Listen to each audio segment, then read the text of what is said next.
Hello everyone, मैं Sumit sir आप सभी का अपने इस YouTube channel maths by Sumit sir Kanpur पर स्वागत करता हूं। कई दिनों से बच्चों के कमेंट प्राप्त हो रहे थे कि अभ्यास 3 का नेक्स्ट वीडियो बनाया जाए, तो पेश है अभ्यास 3 का पार्ट 4। इस पार्ट में हम लोग सवाल संख्या 28 से सवाल संख्या 34 तक के सवालों को देखेंगे। सवाल थोड़ा सा कठिन है, यदि आपको समझ में ना आए तो आप कमेंट करके हमें अवश्य बताएं। हमारा व्हाट्सएप नंबर आपको स्क्रीन पर दिख रहा होगा, और वीडियो यदि पसंद आए तो उसे लाइक अवश्य करें। यह वीडियो लेक्चर यूपी बोर्ड के स्टूडेंट्स के लिए बनाया गया है। सीबीएसई बोर्ड वाले स्टूडेंट्स इसे देख सकते हैं यदि उनके सवाल इसमें मैच करें तो। आप लोगों को जिस पार्ट पर आधारित वीडियो चाहिए हमें कमेंट करके बताएं, और हाँ, चैनल को सब्सक्राइब करना 28 में एक्स वाई जेड के मानों को ज्ञात करना है, जबकि ए दिया और ए डैश डॉट ए की वैल्यू आपको आई दे रखी है। शुरुआत यहीं से कर लेते हैं। ए डैश ए बराबर दे रखा है आई। ए डैश की वैल्यू क्या होगी? अगर ए की वैल्यू ये है तो ए डैश की वैल्यू निकालने के लिए ए डैश का मतलब होता है वो सब परिवर्त कर दो, ट्रांसपोज, मतलब पंक्ति को कॉलम, पंक्ति को स्तंभ बना दो, स्तंभ को पंक्ति। 0 2 वाई और जेड, एक्स वाई और minus z, x minus y और जेड, ये हो गई आपकी वैल्यू ए डैश की। और ए की वैल्यू आपकी 0 x x, 2 y y minus y, z minus z और जेड बराबर क्या है? आई। तो आई जो होगा वो 3 क्रॉस 3 का होगा, यानी कि 1 0 0 0 1 0 और 0 0 1, ये हो गया। अब बस यहाँ पर मल्टीप्लाई कराना। मल्टीप्लाई में ये पंक्ति है और ये स्तंभ है, तो 0 गुणा 0 से होगा तो आएगा आपका 0 ही आएगा। एक्स गुणा एक्स से होगा तो धन का एक्स स्क्वायर हो गया। इस एक्स का इससे गुणा हुआ तो धन का एक और एक्स स्क्वायर हो गया। अब इसका इससे गुणा करेंगे तो 0 का 2 वाई से 0 हो गया। एक्स का एक्स से करेंगे तो x y minus x y. इस पंक्ति का इस स्तंभ से तो 0 का जेड से 0, एक्स का इससे करेंगे तो माइनस का एक्स जेड और प्लस का एक्स जेड। इसको मैं थोड़ा सा जल्दी करता हूं, आप लोग को आता होगा। यहां हो जाएगा आपका 0 धन,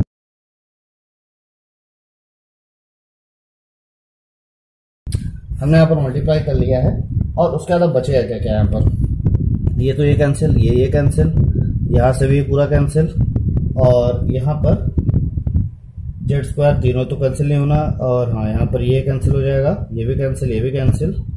हाँ ठीक, तो यहाँ पर अब जो आपका उत्तर आ जाएगा, यहाँ आ जाएगा 2x square 0 0 0 6y square 0 0 0 3z square बराबर।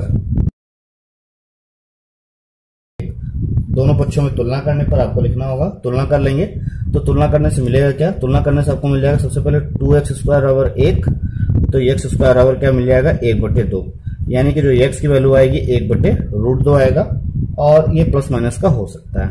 उसके बाद आप y वाला देखते हैं, 6y स्क्वायर, 6y स्क्वायर बराबर 1, तो y स्क्वायर बराबर 1/6, तो y बराबर क्या आ जाएगा? Plus minus 1/√6।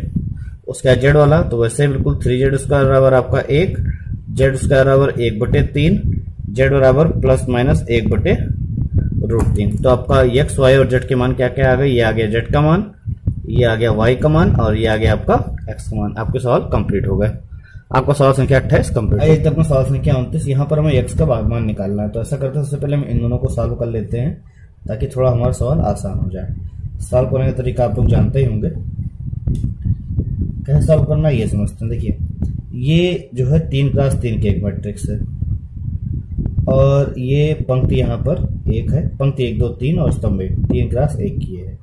तो 3 से 3 तो कैंसिल हो जाएगा, बचेगा 3 क्रॉस 1। तो यहाँ पर जो भी आएगा वो 3 क्रॉस 1 का आपको मैट्रिक्स मिलेगा। 3 क्रॉस 1 का क्या सेंस है कि जो पंक्ति होंगी 3 होगा लेकिन स्तंभ 1 होगा। अब देखिए, इसका गुणा ऐसे करेंगे तो 1 का गुणा 0 से करेंगे तो आ गया आपका 0, 2 का गुणा 2 से करेंगे तो धन 4, और 0 गुणा 1 से करेंगे तो 0 हो गया। उसके बाद इस पंक्ति का गुणा इस स्तंभ से करेंगे तो 2 का गुणा 0 से हो गया तो 0, 0 गुणा 2 से हुआ तो फिर भी 0, 1 का गुणा x से हुआ तो ये प्लस x हो गया। उसके बाद इस पंक्ति का इससे गुणा करेंगे तो 1 का गुणा 0 से होगा तो 0, 0 गुणा 2 से हुआ फिर भी 0, और 2 का गुणा x से हुआ तो ये 2x हो गया। ठीक, और साथ में चल क्या रहा था? साथ में 1 2 और 1, और बराबर में क्या चल रहा था? 0। यहां तक हो गई बात। उसके बाद अब इसको हम कैसे लिख सकते हैं, इसको लिख सकते हैं, देखिए यहाँ आएगा 4, यहाँ आएगा x और यहाँ आएगा आपका 2x, और एक और जो है 2, 1 2 और 1 है बराबर 0। अब बस ये और ये, तो 1 का गुणा 4 से करेंगे तो 4 हो गया, 2 का गुणा x से करेंगे तो प्लस का 2x हो गया, 1 का गुणा 2x से करेंगे तो एक और प्लस का 2x हो गया, ठीक, बराबर क्या हो जाएगा 0। अब ये एक शून्य आव्यूह है और ये एक भी एक आव्यूह है, तो चूंकि तुलना हो ही जाएगी आराम से, तो हो जाएगा 4 + 4x बराबर 0। ये हो जाएगा आपका 4x इक्वल -4, x बराबर -4/4, x इक्वल टू क्या आ गया -1। ये हो गया आपका सवाल संख्या 29। अब तुरंत इसी में देख लेते हैं सवाल संख्या 30 में आपको a दे रखा था और a² - 5a + 7i बराबर 0 दिखाना था। सबसे पहले a² निकाल लिया, 5a निकाल लिया, 7i निकाल लिया, जो यहाँ पर दिया था बिल्कुल एज इट इज, पहले a² - 5a और देन 7i। अब करना क्या, 8 -15 + 7 लिखा, -5 देखिए यहाँ -2 बार हो गया, तो यानी कि +5 और 0, 3 -10 और +7 ये लिखा है, 5 -5 और +0 ये लिखा है, सब कर लेंगे तो 0 0 आ जाएगा, यानी शून्य आव्यूह आ जाएगा। देखते सवाल संख्या 31। सवाल संख्या 31 जैसे कि आपने सवाल संख्या 29 लगाया था बिल्कुल वैसा ही है। सबसे पहले हम इन दोनों को सॉल्व करेंगे। सॉल्व करने का तरीका बिल्कुल वैसा ही है, पंक्ति और ये स्तंभ, 1 का गुणा x से होगा तो आ गया आपका x, 0 गुणा 4 से होगा तो आ गया 0, और 2 का गुणा 1 से होगा तो आ गया आपका 2। उसके बाद नीचे वाला बिल्कुल वैसे 0, 8 और 1।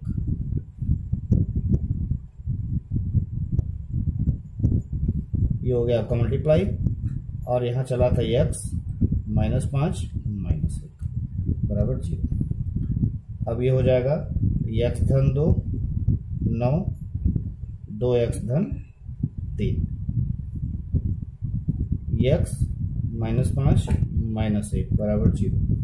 अब इसका गुणा कर लेते हैं, x गुणा इससे हो जाएगा तो हो जाएगा x + 2, -5 कैसे हो जाएगा -45, इसका ऐसे हो जाएगा तो -1 और 2x + 3 बराबर 0। सॉल्व कर लेंगे, x² + 2x -45 -2x -3 बराबर 0। ये 2x से 2x कैंसिल, x² -48 बराबर 0, 45 3 48 क्योंकि माइनस का, x² बराबर 48, x बराबर √48, x बराबर 48 होता है आपका कैसे 6 48 या 12 चौक 48 और 4 × 12 की जगह पे 4 3 और पहले 4 बना दिया, तो x बराबर अभी √√ के अंदर से जो 2 बार मल्टीप्लाई में होता है वो बाहर आ जाता है, तो आपका आ जाएगा 4√3, लेकिन ये हुआ क्या का प्लस माइनस का। ये हो गया सवाल संख्या 31। आइए देखते हैं सवाल संख्या 32। सवाल संख्या 32 जैसा कि आपको स्क्रीन पर दिख रहा होगा, एक निर्माता 3 प्रकार की वस्तुएं XYZ का उत्पादन करता है जिसका वह 2 बाजारों में विक्रय करता है, और बाजारों की विक्रय सूची दे रखी है जहां पर बाजार फर्स्ट और बाजार सेकंड आपको चित्र में दिख रहा होगा, और उत्पादन में दे रखा है XYZ। तो चूंकि उत्पादन है यानी कि वस्तुएं हैं, यहाँ पर जो A नंबर में है, यदि X, Y तथा Z की प्रत्येक इकाई का विक्रय मूल्य क्रमशः 2.5 रुपए, 1 रुपए तथा 2.5 रुपए, 1.5 रुपए तथा 1 रुपए हो, तो प्रत्येक बाजार में कुल आय आव्यूह बीजगणित की सहायता से ज्ञात कीजिए। ठीक, सबसे पहला ये जो है ये हमने मान लिया वस्तुओं का आव्यूह है, और विक्रय मूल्य क्रमशः 2.5 रुपए, यहाँ पर रुपए हमने नहीं लिखा, 2.5 रुपए, 1.5 रुपए और 1 रुपए। ठीक, ये रुपए लिखा लास्ट में। तो अब चूंकि हमें यहाँ पर आय निकालनी है, हमारी आय क्या होगी, तो देखिए आप ये वस्तु है, ठीक, और प्रत्येक वस्तु का जो विक्रय मूल्य है यहाँ पर दे रखा है। तो आय निकालने के लिए क्या करना पड़ेगा, हमें दोनों ही चीजों का करना पड़ेगा, गुणा करना पड़ेगा। तो गुणा करने के लिए क्या, गुणा कैसे करेंगे, तो गुणा हम आव्यूह रूप में करेंगे। तो गुणे के लिए हमने आपको बताया था, इसका सबसे पहले हम एक आव्यूह बताएं, इसका हमने एक इस प्रकार का आव्यूह बनाया, तो इसका जो ये जो आपका मूल्य है इसका हम एक स्तंभ कार्य में आव्यूह बनाते हैं। ठीक,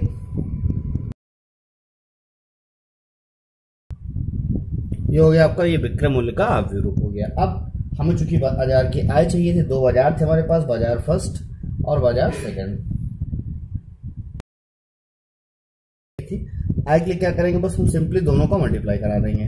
3b का जो लास्ट क्वेश्चन था, अगर आप उसे देखेंगे, देखा होगा आपने उसे ध्यान से, तो आपको ये सब चीजें अच्छे से समझ में आएंगी। इस सब चीजों को वहां पर विधिवत डिस्कस किया गया था। 3B का लास्ट क्वेश्चन बिल्कुल ऐसा ही क्वेश्चन है। ये हो गया, बस अब इसका गुणा करना है। गुणा करने का तरीका बिल्कुल वैसे ही है। इसका गुणा 2.5 में इसका गुणा करेंगे तो कितना आ जाएगा, यहाँ पर आ जाएगा आपका 25,000 प्लस 1.5 दूनी 3 होता है, तो ये हो गया आपका 3,000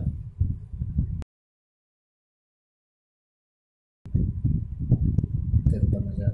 प्रत्येक बाजार की जो आय होगी ये हो जाएगी, देख सकते हैं हम लोग लास्ट में। अर्थात ये हो गया आपका बाजार से आय। उसके बाद इसमें जो बी पार्ट था वो क्या दिया है जरा उसको समझते हैं। बी पार्ट यहाँ लिखा है, यदि उपरोक्त 3 वस्तुओं की प्रत्येक इकाई लागत क्रमशः 2 रुपए, 1 रुपए तथा 50 पैसे हो तो कुल लाभ ज्ञात कीजिए। लाभ, आपको यहाँ पर लाभ भी ज्ञात करना है। ठीक, ये आपके बाजार से आए हैं। तो आइए देखते हैं इसका हम लोग। ये तो हो गया आपका हमारा पार्ट ए। अब देखते हैं इसी सवाल का 32 का पार्ट बी। देखिए यहाँ पर बी पार्ट में जो प्रत्येक उत्पाद है XYZ में प्रत्येक का क्रय मूल्य आपको 2 रुपए, 1 रुपए और 50 पैसे। यहाँ पर हमने पैसे को रुपए में बदल लिया, इतना आप जानते होंगे रुपए है। ठीक, इसका हमने आप भी रूप बना लिया। अब यहाँ पर देखिए, यहाँ पर चूंकि क्रय मूल्य है तो हम देखेंगे वस्तुओं का कुल क्रय मूल्य हुआ कितना। वस्तुओं का क्रय मूल्य, वस्तुओं का क्रय मूल्य मतलब कि पहले हम यहाँ पर वस्तुओं की एक आव्यूह बनाएंगे। वस्तुओं का आव्यूह आपको सवाल में दिख रहा होगा, हम यहाँ पर देख करके बना लेते हैं। क्या था वस्तुओं का आव्यूह, ये हमने लिखा वस्तुओं का क्रय मूल्य। क्रय मूल्य कैसे आएगा, देखिए ये वस्तु है और प्रत्येक वस्तु को खरीदने में इतने इतने रुपए लगे, तो ये आ गया। ठीक, तो यहाँ से हम क्रय मूल्य निकालेंगे। तो क्रय मूल्य में बस इसका क्या करना पड़ेगा, हमें यहाँ पर कराना पड़ेगा गुणा। तो 10,000 का अगर 2 में गुणा करेंगे तो 20,000 मिलेगा, ये हो गया 20,000। प्लस 2,000 का 1 में करेंगे तो ये हो जाएगा आपका 2,000 सिंपली। 18 का अगर ये इसको कहीं ना कहीं 1/2 मानते हैं हम लोग, तो यहाँ पर हम लिख देते हैं 9,000। 18 का था 9,000। उसके बाद 12,000 प्लस 20,000 प्लस 4,000, तो इसका जो आपका उत्तर आ जाएगा वो आ जाएगा आपका 31,000 और 36,000।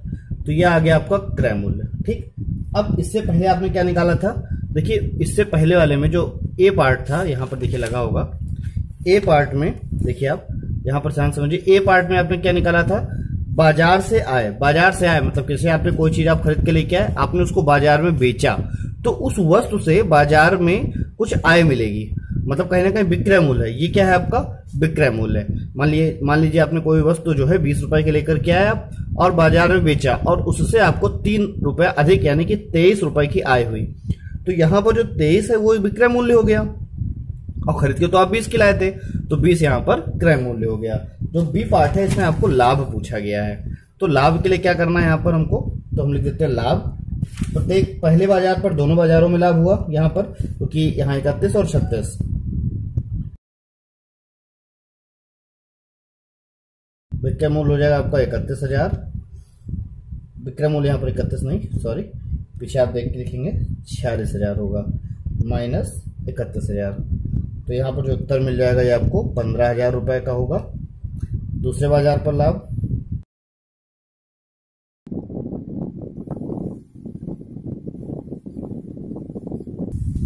ये हो गया आपका सवाल कंप्लीट। दोनों बाजारों पे आपको अपना लाभ मिल जाएगा। इस तरह से आपको सवाल ये लगाना है। आइए देखते हैं हम लोग अपना अगला, जो कि सवाल संख्या 33 है। देखिए आपका सवाल संख्या 33 है। सवाल संख्या 33 में आपको आव्यूह x ज्ञात करना है। ठीक, अब x ज्ञात करने के लिए x आव्यूह कुछ होगा, कुछ कोटि होगी, वो समझना है। यहाँ पर अगर आप देखें इसमें पंक्तियां कुल 2 हैं, स्तंभ 3 है, यानी जो आपका जो मैट्रिक्स है जो आव्यूह है कितने का है, 2 क्रॉस 3 का है। ठीक, इसको अगर आप देखें तो 2 है यहाँ पर, मतलब 2 पंक्तियां हैं, स्तंभ भी आपका 3 है। ठीक, अब यहाँ पर थोड़ा सा समझिए कि 2 क्रॉस 3 कैसे आएगा। अब आव्यूहों के मल्टीप्लाई में हम लोगों ने कैसे सीखा था, हमने सीखा था अगर यहाँ पर m क्रॉस n है और यहाँ पर n क्रॉस p है, तो जो उत्तर वाला आव्यूह आता है, यहाँ से हमने देखिए जैसा हो गया, तो क्या आ जाता है, m क्रॉस p आ जाता है। बिल्कुल ठीक, बात समझ में है कि नहीं है। ठीक, तो यही जो स्ट्रेटजी यहाँ पर हम अपनाएंगे। देखिए यहाँ पर m है और यहाँ पर भी m है, यहाँ 2 है ना, तो यहाँ क्या होगा, 2 होगा। ठीक, देखिए ये दोनों एक जैसे हुए थे, यहाँ पर देखिए 2 है ना, तो यहाँ पर भी क्या होगा, फिर आगे 2 होगा। यानी जो यक्स अवयव होगा ये हमारा क्या होगा, 2 क्रॉस 2 का अवयव होगा। तो सॉल्व करने से पहले लिख लेते हैं, माना जो कैपिटल एक्स इसको हमने क्या मान लिया, 2 क्रॉस 2 का अवयव यानी कि ए बी और सी डी हमने मान लिया। यहां लिख दे रहे हैं ए बी सी डी। ठीक, ये हो गए। अब बस आपको क्या कराना है, मल्टीप्लाई कराना है। आपको यहां मल्टीप्लाई कराना है। मल्टीप्लाई में देखिए ए बी का गुणा इससे होगा तो क्या आएगा, ए का गुणा 1 से होगा तो भाई ए आ गया, बी का गुणा 4 से होगा तो 4b यानी धन का 4b। अब इसका गुणा इससे होगा। अब बस क्या कराना है, हमको तुलना करानी, संगत अवयव की तुलना, ऐसे आप लिख दीजिएगा यहाँ पर तुलना कराने पर। तुलना कराएंगे तो ए, अब बस आपको इन्हें सॉल्व करना है। सॉल्व आप खुद से कर ले तो बेहतर रहेगा। चलिए ठीक, तो आपको इसे सॉल्व करना है। सॉल्व आप करेंगे तो आपको ए की वैल्यू जो आपको मिल जाएगी वो मिल जाएगी 1, बी की वैल्यू मिलेगी आपको -2, सी की वैल्यू आपको मिल जाएगी 2 और डी की वैल्यू आपको मिल जाएगी 0 ऑन सॉल्विंग। ये आपको स्वयं सॉल्व करना है। यहां पर हम देख रहे हैं 34 का पार्ट ए। 34 के पार्ट ए में जैसे कि आपको चित्र में सवाल दिख रहा होगा, यहाँ पर हम चित्र में यहाँ पर 2 पार्ट है सवाल के। सवाल में दिया है ए बी और बी आपको तो बराबर दे रखा है। साथ ही गणितीय आगमन से आपको सिद्ध करना है ए बी की पावर एन इक्वल बी की पावर एन डॉट ए। तो हमने मान लिया जो पी एन है वो हमारा इस प्रकार का है। गणितीय आगमन सिद्धांत से पहले आप लाइन लिख लेंगे, माना गणितीय आगमन सिद्धांत से, फिर ये, और उसके बाद यहां पर n बराबर 1 रखने पर 1 रखा हमने, n बराबर 1, तो n बराबर 1 रखने पर बायां पक्ष क्या होगा, बायां पक्ष ए बी की पावर 1 यानी कि ए बी आ गया, और दायां पक्ष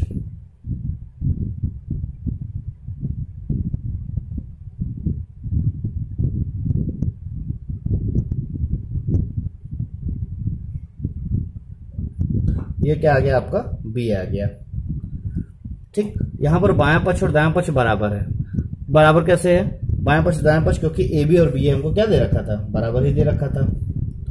अतः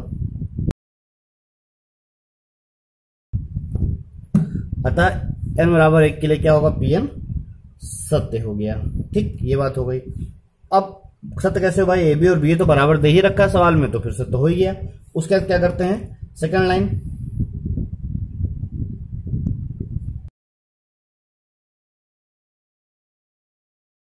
मान लिया n बराबर के लिए पी एन सत्य है, तो क्या हो जाएगा, ए बी की पावर के इक्वल बी की पावर के डॉट ए।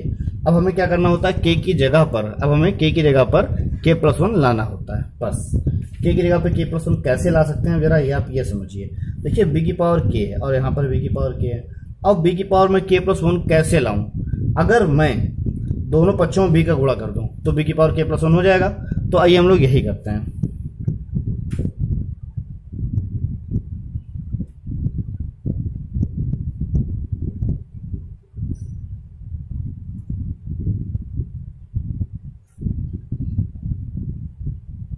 दोनों पक्षों में बी का गुणा कर देते तो पहले बायां पक्ष,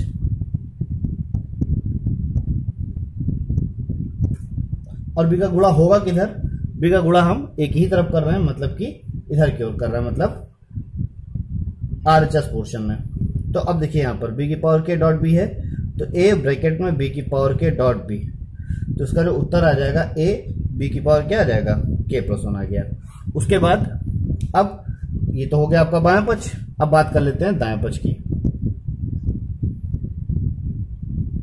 दायां पक्ष लिखा है बी के पावर के डॉट ए और डॉट बी। हमने इसमें दाएं जो पक्ष था हमारा, हमने भी इसमें बी का गुणा कर दिया।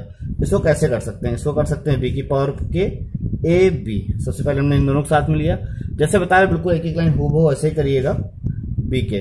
अब देखिए ए बी को क्या लिख सकते हैं हम लोग, बी ए लिख सकते हैं, तो बी के डॉट बी और डॉट ए को ऐसे लिख सकते हैं। तो ये किस प्रकार हो जाएगा, बी की पावर के प्लस 1 डॉट ए हो गया। तो दोनों पक्ष क्या है, तो अतः आया क्या क्या, हमको मिला क्या क्या, ए बी की पावर के प्लस 1 बराबर बी के plus 1 dot A.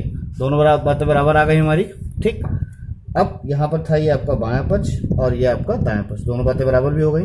Last line क्या लिखेंगे, अतः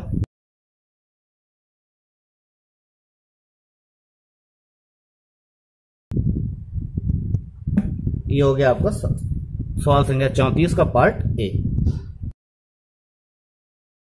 अब हम देखते हैं अपना 34 का पार्ट बी। 34 के पार्ट बी में आपको ए बी की होल पावर एन इक्वल ए की पावर एन डॉट बी की पावर एन सिद्ध करना था और इसे आपको गणितीय आगमन सिद्धांत से सिद्ध करना था। तो पहली लाइन आप लिख लीजिएगा गणितीय आगमन सिद्धांत से, जैसा कि इसमें लिखा नहीं गया है। और शुरुआत हम n बराबर 1 रखने से करते हैं। आपको दिख भी रहा होगा n बराबर 1 रखने पर बायां और दायां पक्ष इजीली आप बराबर दिखा लेंगे। उसके बाद पहली लाइन वही कि Pn जो हमारा n बराबर 1 के लिए सत्य है। अगला जो हमारा कॉन्सेप्ट होता है n बराबर k के लिए हम Pn को सत्य मानते हैं और जहाँ जहाँ n है वहाँ वहाँ हमने यहाँ तक हमने n बराबर k के लिए इसको Pn सत्य मान लिया और यहाँ तक हो गया। अब क्या करेंगे हम, अब हम इसमें k की जगह पर k+1 हमें रखना है, मतलब बनाना है यहाँ पर। तो कैसे बना सकते हैं, तो ऐसे कर सकते हैं हम लोग दोनों पक्षों में a b से गुणा करने पर गुणा कर देते हैं इसका हम। तो बायां पक्ष सबसे पहले, बायां पक्ष ए बी की पावर के डॉट ए बी, तो इसका जो भी उत्तर आएगा वो आ जाएगा ए बी की होल पावर k+1। अब बात करते हैं दाएं पक्ष की। दायां पक्ष ए की पावर के बी की पावर के और डॉट ए बी, ये कैसे होगा। अब यहां पर ध्यान से देखिएगा, चीजों को समझिएगा। ए बी और बी ए दोनों हमें क्या दे रखा था, बराबर दे रखा था, ठीक। तो ए की पावर के डॉट बी की पावर के, हमने ए बी की जगह पर बी ए रख दिया, ठीक। यहां पर हमने बी रख दिया। अच्छा, बी ए रखा क्यों, बी ए से रखा ताकि बी के और बी साथ में हो जाए। ये हो जाएगा आपका ए के डॉट बी के डॉट बी डॉट ए, ये हो गई बात। अब ए की पावर के डॉट, इसको अगर हम एक साथ कर लें तो इसको लिख सकते हैं बी की पावर के धन 1 और ए। अब इसको क्या कर सकते हैं, इसको ब्रैकेट में रख सकते हैं, ठीक। और ए की पावर के, ऐसा ही था। इस चीज को जो ये लिखा हुआ है इसको हम लिख सकते हैं, क्या लिख सकते हैं, ए बी की पावर k+1। हमने जो है इस चीज को ये कैसे लिखा, ये समझिएगा। अगर हमने यहाँ पर आपने देखा होगा 34 के पहले पार्ट में हमने सॉल्व किया था ए बी की पावर n इक्वल बी की पावर n डॉट एस, हमने नीचे सिद्ध किया था। मतलब अगर कोई एक्सप्रेशन इस प्रकार का हो तो उसको हम परिवर्तित करके इस प्रकार लिख सकते हैं। तो बिल्कुल वही चीज हमने यहाँ पर की है कि देखिए बी की पावर में कुछ था और डॉट ए था, तो आप इसको इस प्रकार से लिख सकते हैं कि बस जगह बदल जाए। देखिए जगह बदल गई।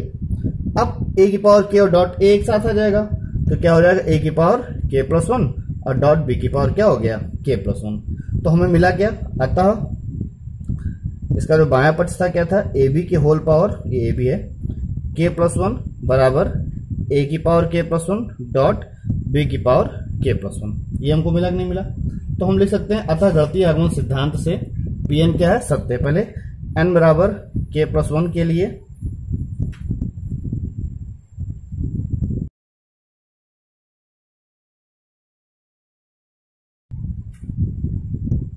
ये हो गया हमारा, प्रत्येक मान के लिए क्या है, ये सत्य है। एक बार इस चीज को दोबारा समझ लीजिए, कहीं ना कहीं यहाँ पर अगर डाउट आया हो। दायां पक्ष में देखिए हमने ए बी का गुणा किया, ठीक।